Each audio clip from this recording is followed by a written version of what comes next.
Assalamualaikum warahmatullahi wabarakatuh. Nah, di sini kami dari tim Bahasa Indonesia SMK Cendika Bangsa mau memberikan materi mengenai teks anekdot. Nah, sebelumnya perkenalkan SMK Cendika Bangsa Kepanjen ini ada 3 seorang guru yang mengampu pada mata pelajaran Bahasa Indonesia. Yang pertama Budian Rana, dan yang kedua Pak Doni Rahman, dan ketiga Bu Dwi Hajaryanti. Nah, ketiga beliau ini mengajarkan bahasa Indonesia di semua kelas tetapi berbeda jurusannya. Dan ini diajak sesuai jurusannya ya. Sesuai jurusannya. Perkenalkan, dengan ini saya Budian Rana yang akan memberikan materi mengenai teks anekdot. Sebelumnya, apakah kalian sudah mengerti tentang teks anekdot? Yuk kita simak. Yang pertama, menurut J.S. Badudu, teks anekdot adalah sebuah cerita singkat yang menarik dan lucu. Biasanya tentang orang penting atau orang terkenal yang benar-benar terjadi. Nah, pengertian tersebut juga sepaham dengan menurut KBBI. Teks anekdot adalah cerita singkat yang menarik karena lucu dan mengesankan. Biasanya mengenai orang penting atau terkenal dan berdasarkan kejadian yang sebenarnya. Jadi dapat disimpulkan di sini ya bahwa teks anekdot adalah cerita lucu yang bertujuan menyampaikan suatu kritikan, biasanya berupa sindiran, saran maupun nasihat ya. Nah, selanjutnya ciri-ciri teks anekdot. Di sini yang membedakan teks anekdot dengan teks yang lainnya ada 4. Yang pertama, teks anekdot pasti bersifat humor atau lucu. Yang kedua, terdapatnya suatu dialog mengenai 2 orang atau lebih. Jadi di dalam teks anekdot ini pasti terdapat suatu percakapan antara 2 orang maupun lebih. Yang ketiga, ceritanya mengesankan atau memiliki suatu makna.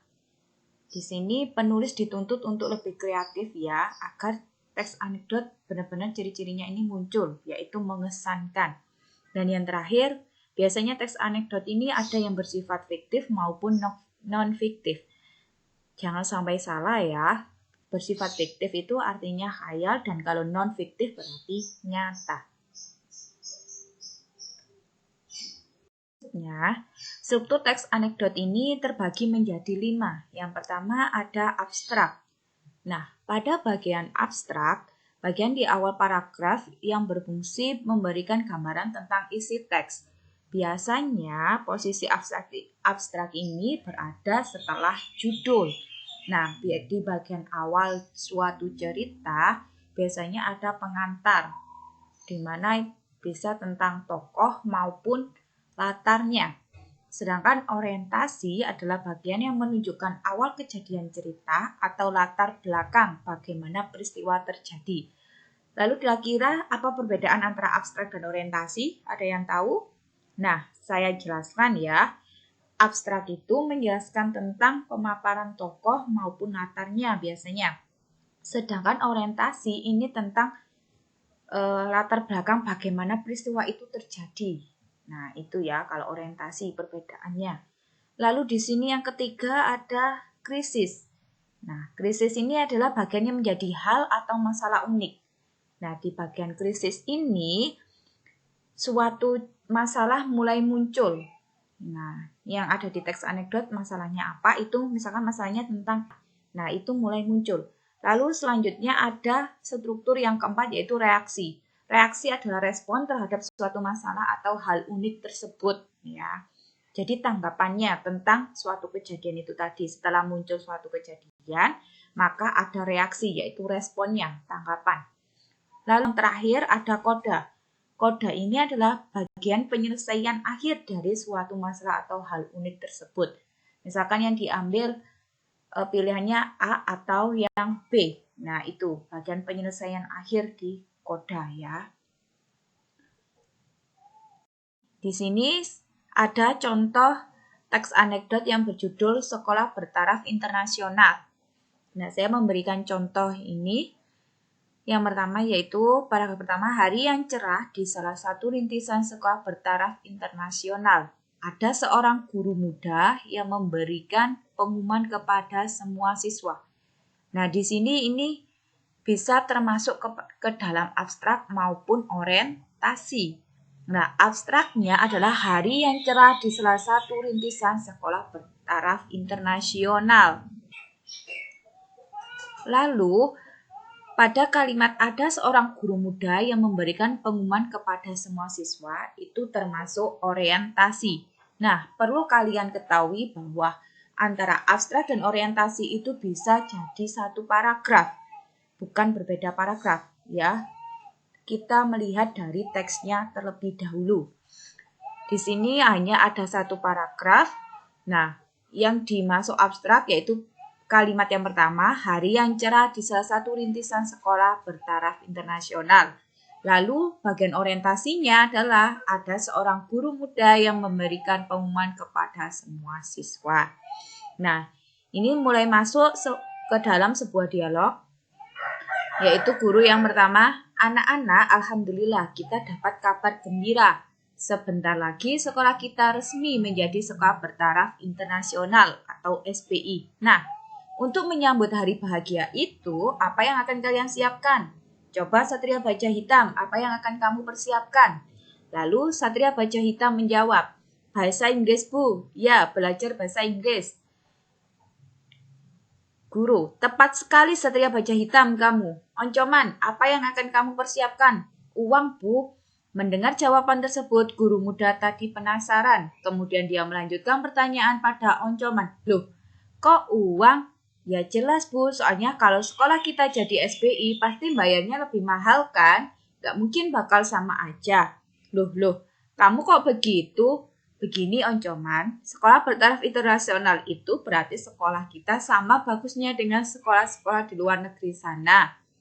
Tapi menurut saya, SBI ini bukan sekolah bertaraf internasional, tapi sekolah bertarif internasional.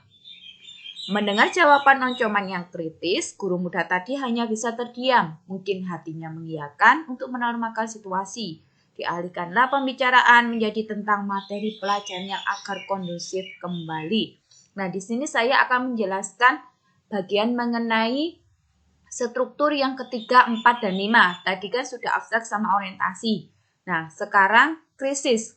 Mulai munculnya suatu masalah. Di sini terlihat pada percakapan dialog dari seorang guru ya. Ini tadi tentang SBI kan, ya, sekolah bertaraf internasional. Lalu ada bagian lagi reaksi. Reaksi yaitu respon. Ini bisa dilihat dari guru, loh kok uang? Ya jelas Bu, soalnya kalau sekolah kita jadi SBI. Nah, ini termasuk respon. Oncoman ini berarti masuk ke dalam struktur respon. Lalu yang terakhir tadi ada koda, bagian akhir atau penyelesaian. Ini terdapat pada paragraf akhir, yaitu mendengar jawaban Oncoman yang kritis, guru muda tadi hanya bisa terdiam. Oke, dari sini kalian ada yang ditanyakan, mungkin nanti bisa langsung saja ya komen di Google Classroom-nya. Selanjutnya, ada kebahasaan teks anekdot. Nah, untuk kaidah kebahasaan ini, yang pertama pasti menggunakan waktu lampau. Contoh, kemarin, sejak, suatu hari, pada suatu saat, 1 jam yang lalu. Nah, itu termasuk menggunakan waktu lampau ya. Selanjutnya, menggunakan pertanyaan retorik. Apakah itu retorik? Retorik adalah pertanyaan yang tidak membutuhkan jawaban. Contohnya, mengapa jadi begini? Bukankah demikian? Menangiskah ia? Padahal itu sudah pasti di situ dia sedang menangis ya. Kenapa kok ditanya menangiskah ia? Itu berarti termasuk pertanyaan retorik. Selanjutnya, menggunakan konjungsi atau kata hubung. Nah, konjungsi ini itu bisa berupa meskipun, dan, tetapi, sehingga, yang, dan lain sebagainya. Ya, selanjutnya menggunakan kata kerja. Kata kerja ini biasanya menunjukkan suatu proses, diawali dengan me maupun ber. Selanjutnya yang terakhir adalah menggunakan kalimat perintah. Ya, berarti ditandai dengan adanya tanda seru. Nah, ini untuk Itu langkah-langkah membuat teks anekdot. Yang pertama, kalian harus menentukan topik. Apa itu topik? Topik adalah inti dari suatu teks anekdot tersebut. Contohnya tadi sekolah bertaraf internasional, ya. Selanjutnya yang kedua, merencanakan riset atau penelitian untuk mendukung ide.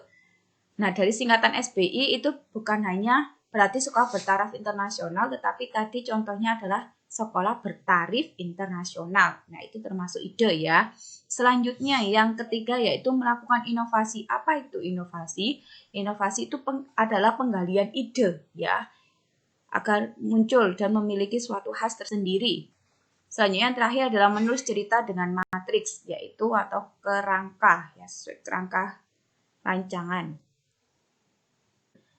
Bukankah semua anak punya hak untuk bertanya? Silakan jika kalian ingin ada yang ditanyakan, silakan komen di Google Classroom atau menghubungi dari guru-guru masing bidang studi mapel kalian, yaitu bahasa Indonesia. Mungkin ada yang diampu oleh Budian, ada yang diampu oleh Pak Doni Rahman maupun Bu Dwi Hajarianti. Sekian dan terima kasih dari saya ucapkan. Wassalamualaikum warahmatullahi wabarakatuh.